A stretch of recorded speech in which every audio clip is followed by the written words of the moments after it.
Hello there, what's crack? I like it. I'm Scotty. You're not. And it's another Friday the 13th once again. So last time we reviewed Friday the 13th Part 7 and New Blood. So this time, we're going to review the first one again for the third time. Okay, no. We're going to review Friday the 13th Part 8, Jason Takes Manhattan. Yeah. Everyone's least favorite. Some people have put Jason Goes to Hell at the worst. 5. My original ranking was 5 at the end, but that's changed. I like 5. I've said this before, but I have some nostalgia for this because this is the first Friday the 13th movie I saw all the way through. I remember 13 or 14 years old, staying up late at my grandma's house, watching the movie channels, and this was on there. I'm assuming it was the Friday the 13th. I don't know. But, yeah, I watched it all the way through. Then I remember when the box set came out, and one of them was called Jason Takes Manhattan. I went, wow, hey, I saw the one before that where they're on that boat and it ends in Manhattan, so there must have been another one after that one. Wrong! The one I was talking about is that. As I found out years later, I'm like, wait, this is Jason Takes Manhattan? He's only in Manhattan for like 20 minutes. The last 20 minutes, by the way, in the beginning of this movie, could tell you different as it starts showing the skyline with the beginning of this movie starts out pretty good. The song that I like the song, the darkest side of the night. I don't know the words, but no. I like that. And you see the skyline, right? Yeah, it looks good. And then we're on a boat for most of the film. Even the opening kills are okay, but there's a lot with this opening that just. So, this opening, we're going to talk more about the backstory of this once we get to our actual characters. We'll start with this, okay? The opening. We start with Jim and Susie. How about your relationship with Susie? Stacy. That's the one. It's from Big Wolf on Campus. Yeah, and Susie and Jim is our prerequisite storyteller as he tells about what went on with Jason Voorhees, but he omits some things, like saying it was 30 years when who knows what the timeline is at this point. Because, there was a time jump. There was some sort of time jump in 7. Because Jason was still underneath the water when she was a little girl. And then when she's now a teenager, young adult, Jason is still there. So there was a time jump there. I don't know. It's confusing. Tried to figure it out last time. I couldn't. Whatever. Who knows? It's probably like 2005 by this point. It looks very much 80s here. And then we get Jason's resurrection, which is one of the dumbest ways. People say, what's the dumbest way a slasher can get resurrected? A dog peeing on them. Peeing fire on them. That is dumb. But honestly, this is dumb for a whole nother reason. Because the way this is presented, so they drop the anchor hits the random ass power line that's going through the middle of Crystal Lake. That's rubbered, but still. It snags it, causes it to short out, and electrocute Jason so that he's brought back to life. Problem is, Jason wasn't dead. Jason can't die.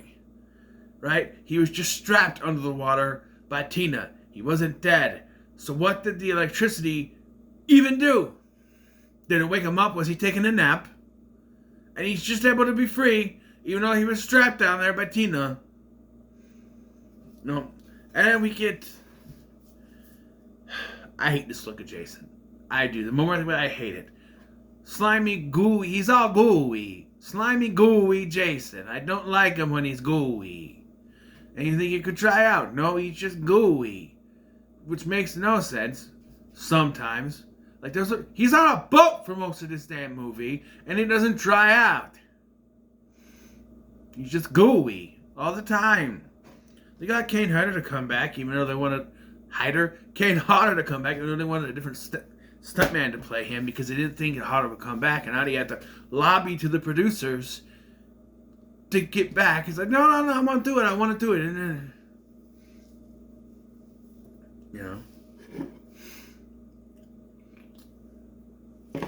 So after a fake out jump scare in which Jim pretends to be Jason, because we gotta remember his mask went in the last one, so he needs a new one. So you got this one that's way too yellow.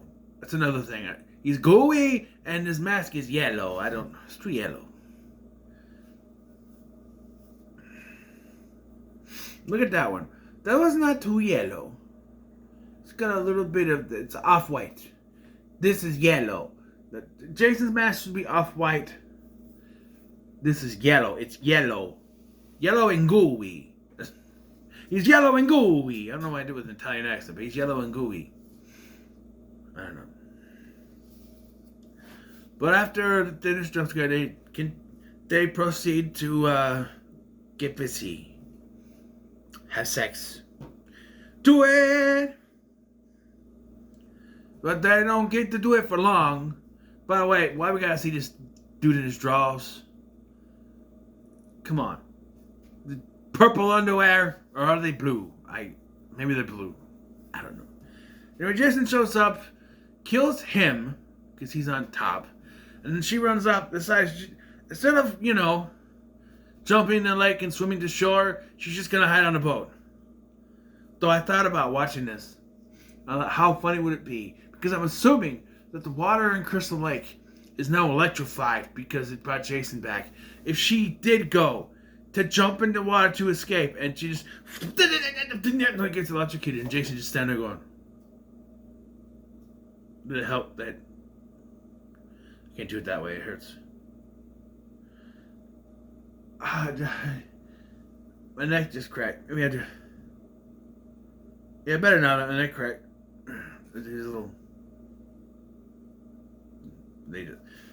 No. Instead, it takes way too fucking long to die. I don't mean like Will Ferrell in an Austin Powers 2 movie. No, he just...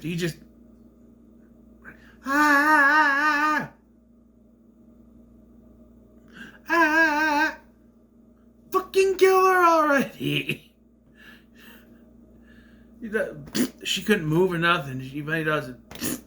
That's another thing. The MPAA went nuts on this movie. Like the last one. No gore. You get a little bit here. There's a moment in this film, I don't know what to pinpoint. Someone gets their throat slashed. And nothing comes out. Nothing. Nada. Bupkis. He comes up behind him, takes his machete. And you see no blood. Bullshit. That's not how that works. I've had worse blood squirt out from just pricking my finger. Right? When they prick your finger,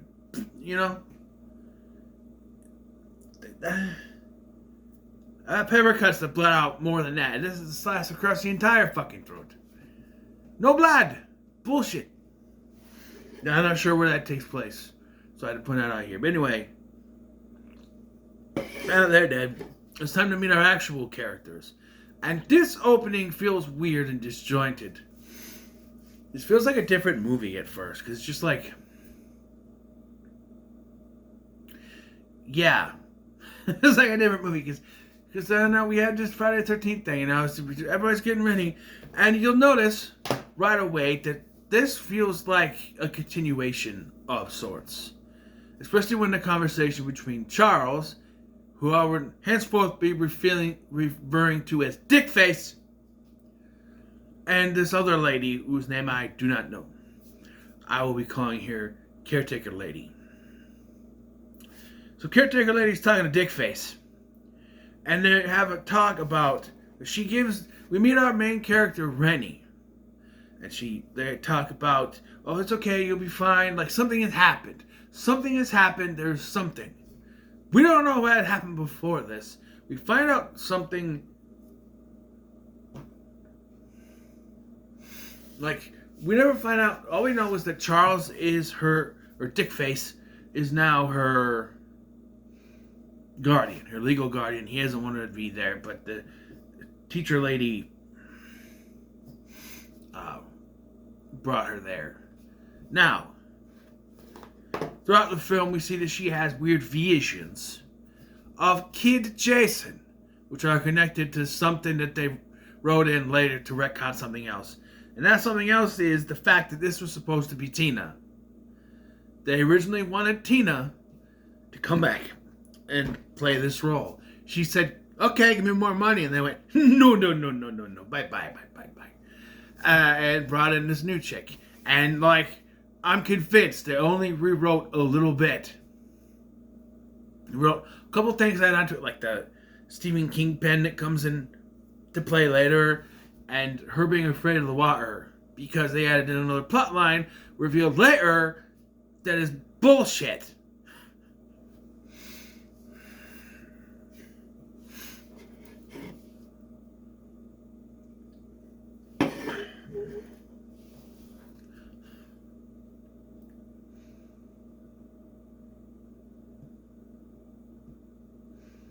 We also meet Sean, who I'm also convinced was supposed to be the boyfriend guy from the last movie. Because we're also supposed to believe that it feels like we're supposed to know him already.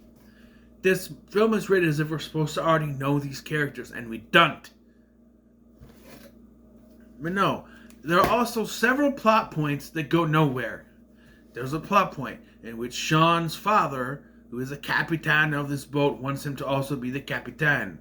That doesn't go anywhere. We get one line from the dad later, talking to someone else, where he's like, he tells the guy, how old is your son?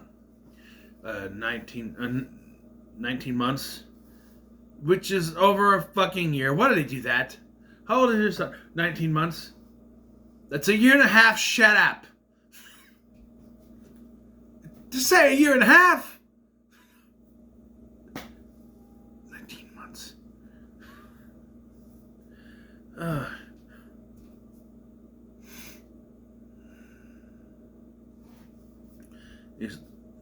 And he says some sort of thing to him that this is supposed to be the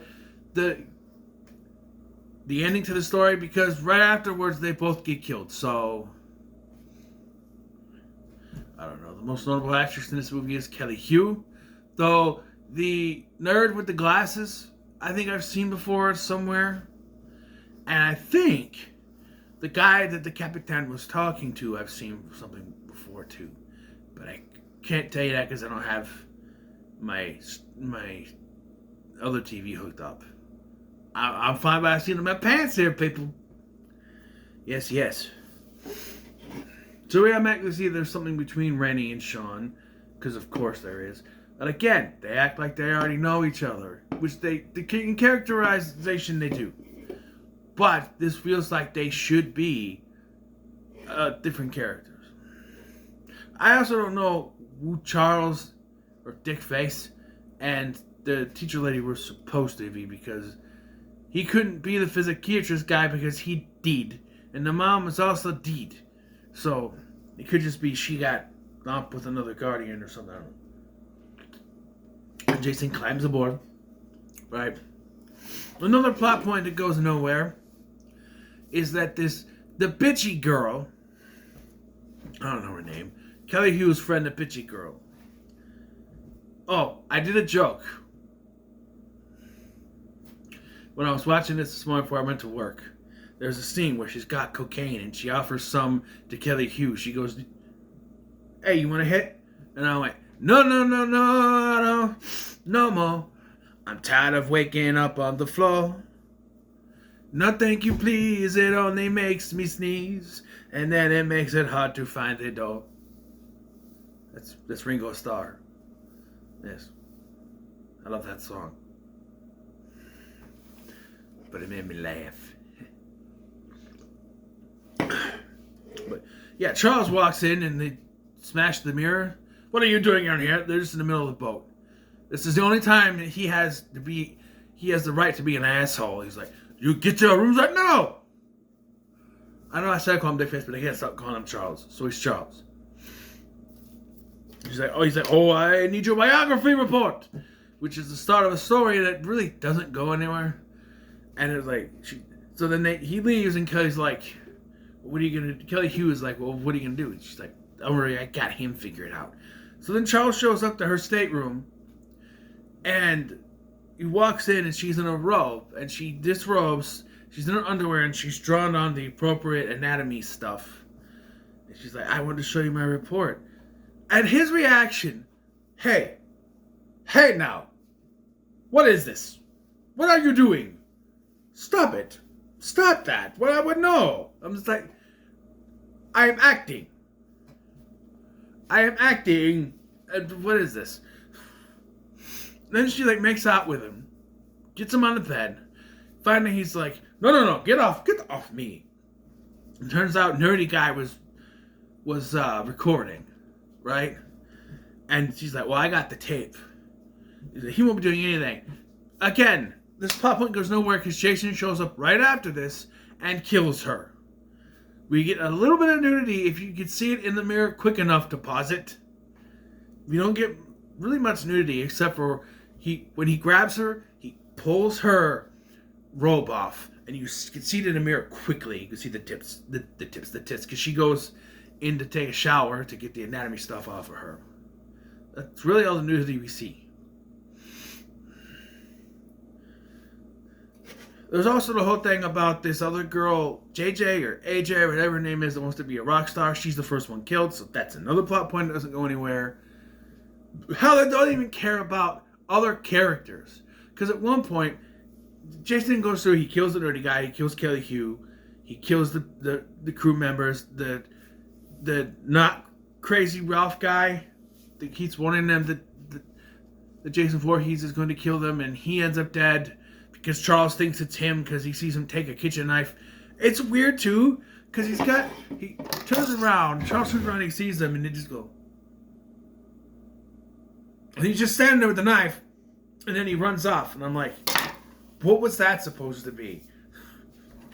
And then they come to the deck, and he's standing there with the knife, and I'm like, oh, he's gonna fall. He does, because he got stabbed in the back with like a skewer thingy or whatever.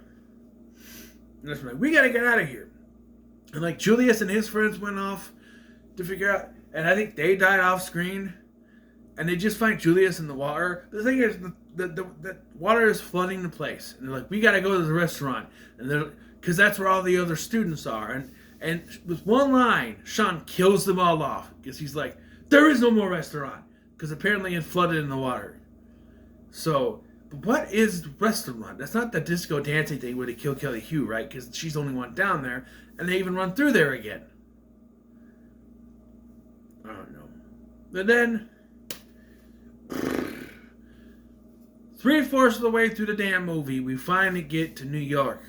Well, it's Vancouver. So they used Vancouver, Canada, to play New York. My question is why they couldn't just do that for the whole film. If you're thinking it wouldn't have worked, plenty of TV shows have used it in place of New York. Scream 6 did it and made it work.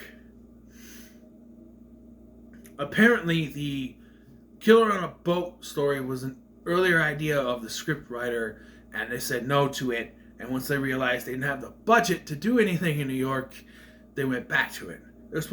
Julius was supposed to have a boxing fight in Madison Square Garden. It was cut because they didn't have enough money for that. Though we do get one of the best kills in this when he's on the roof.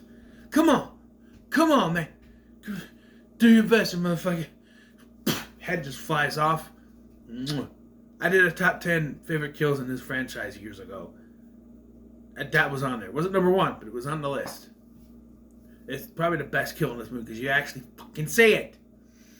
And then there's a bunch of subplots when they get to New York. So it's Charles, teacher lady, Sean, Rennie, the dog, who disappears at the beginning. By the way, Rennie's having these constant visions of Jason. The dog can see it too, because the dog sees a vision of young kid Jason, goes arr, arr, and runs off for a part of the movie. And it's because they didn't want to have to deal with the dog for a certain amount of the film. Because they get to New York, and then a couple of thugs take a shot at it. He runs off. Why was the dog written into this movie if they didn't want to use it? And then they inject Rennie with heroin. And I say, no, I don't. No more. I'm tired of waking up on the floor. That's not part of the song. But no. For some reason they do that, and Jason becomes the hero because he says no to drugs and kills them. And then he kills Charles by dumping him in some toxic waste that they just leave on the side of the alleyway in New York, apparently. Apparently New York is just filled with toxic waste. Apparently. There's also an explosion in a car that kills the teacher lady. It's kind of fucking stupid, but... One of my favorite scenes, though, there's two very good scenes in this movie in New York. It's one is when Jason walks by and knocks down this boombox, and he goes, "Hey, come on, motherfucker!" And he just turns around, lifts his mask over, and, "Whoa, hey, it's okay. Oh, hey." Why doesn't he just kill them? Too much? And then the other one is when they run into the diner, and they tell the lady, like, "A madman is chasing us." And she's like, "Welcome to New York." Then he comes in and he attacks Ken Kurtzinger, who would play Jason in Freddy vs. Jason. Yes, that's the guy he attacks. And they get away. Then they go down to the sewer. A sewer? They go down to the sewer, and they're informed by a guy down there that every night at midnight, the sewer floods with toxic waste. And they need to get out of there before it happens. More bullshit. That does not, I guarantee that does not happen in New York. I know it rains black people in New York. Will Smith said so. Yeah, I know. Just be raining black people in New York. Anyway, that's a joke.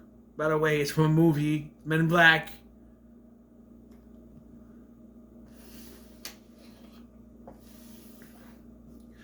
So trying to get out, Jason finds them. He kills the dude that warns them. And then the toxic waste begins to flood the place. So originally written in the script, it was supposed to dissolve him.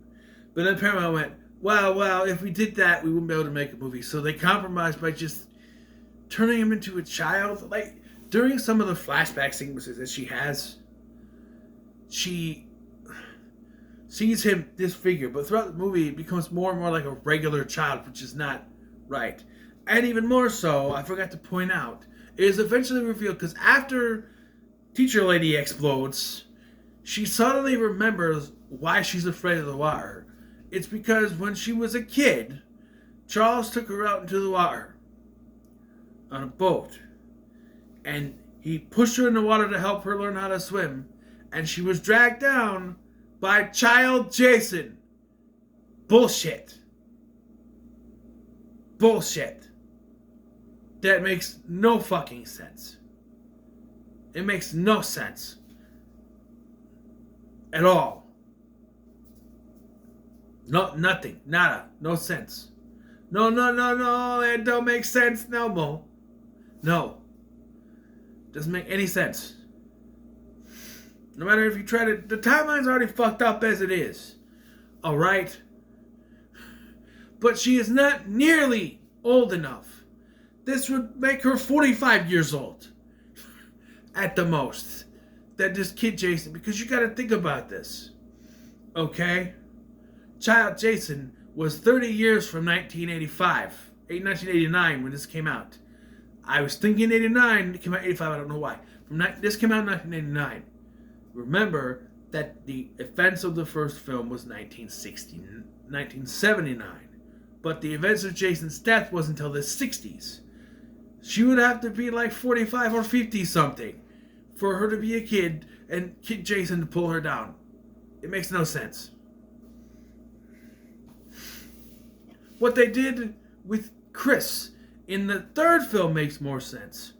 Even though it doesn't make sense that Jason would R-word her, but that makes more sense than this.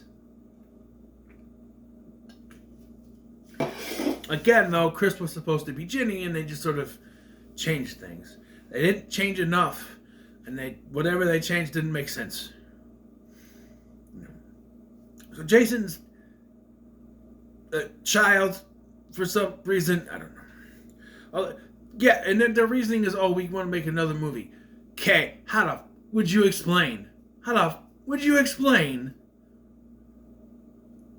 this? How would you get him back to being Jason from this?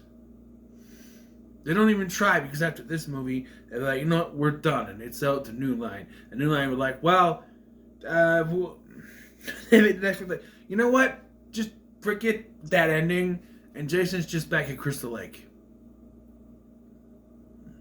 And while we're at it, can we talk about how somehow Crystal Lake can lead into the Atlantic Ocean, or whatever ocean that's supposed to be, for them to get to New York from New Jersey? Huh? Because I'm sorry, they start out at Camp Crystal Lake, but by the time they get there, they're in the frickin' ocean. Because they see the Statue of Liberty. That's the ocean. Come on. And it ends with a dog jump scare, and then they just walk off as the theme song plays again. Also, there's a bunch of false starts where they think they take care of Jason, he just pops up again. This just goes on and on and on and on. The movie is long as hell.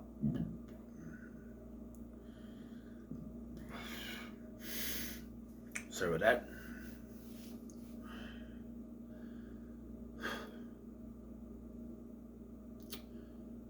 So does this movie deserve to fry in hell?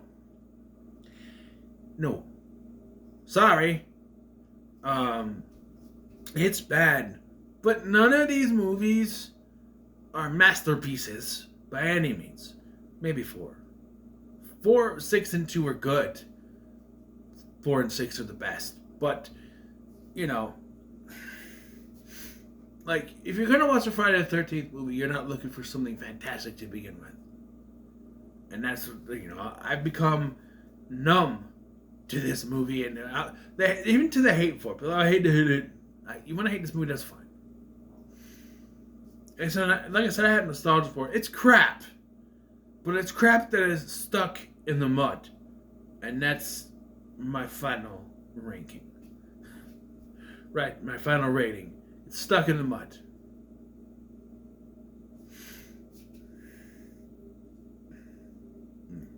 Is it the worst?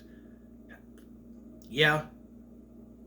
But it's still, when the worst in this franchise for me is just stuck in the mud. There's nothing that, it doesn't overtly piss me off. And that's what the frying hell is, when it pisses me off. Like Leprechaun Origins did, which hasn't, that revisited review hasn't come out yet. That comes out on next Tuesday. But still, what are your thoughts on Friday the 13th? Jason Takes a Vote to Vancouver, Canada. So make sure you like, share, and subscribe. Thank you for watching. I'm Sky, and I'll see you in the next one.